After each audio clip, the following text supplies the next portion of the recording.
Tentative de coup d'État au Burkina Faso. Donc, si je comprends bien, vous ne vous fatiguerez jamais? Ibrahim Traoré l'a dit et je reformule à ma façon. Thomas Sankara est tombé, mais cette fois-ci, ce ne sera pas la même histoire avec moi. Le complot récemment déjoué prévoyait l'utilisation de drones kamikazes, d'armes et de fonds déjà prêts à l'emploi pour financer une mutinerie avec en prime le soutien de mercenaires. Le plan?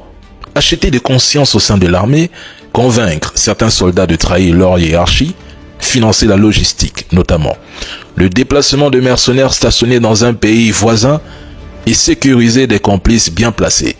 L'objectif final était de renverser le régime de transition dirigé par le capitaine Ibrahim Traoré au profit d'intérêts néocoloniaux africains complices et autres puissances impérialistes. Les traîtres comptaient miser sur la fatigue des FDP et sur une faille militaire pour faire tomber le pouvoir. Mais leur plan était stoppé net grâce à l'arrestation de plusieurs hauts gradés, notamment issus du BIR et de la justice militaire.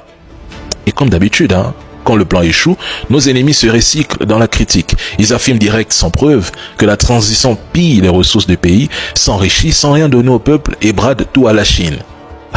Donc le plan, c'était de réussir un coup d'État, puis faire semblant de jouer à la démocratie avec des élections bidons juste pour installer un pion bien docile.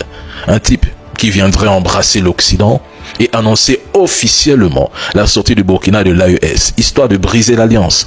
Mais franchement, vous manquez cruellement d'imagination. Mais c'est tellement prévisible que ça en devient comique. Mais vous avez oublié un détail. Ibrahim n'est pas seul. Il a misé gros sur l'armement, la formation, le renseignement. Et ses services sont loin d'être à la traîne.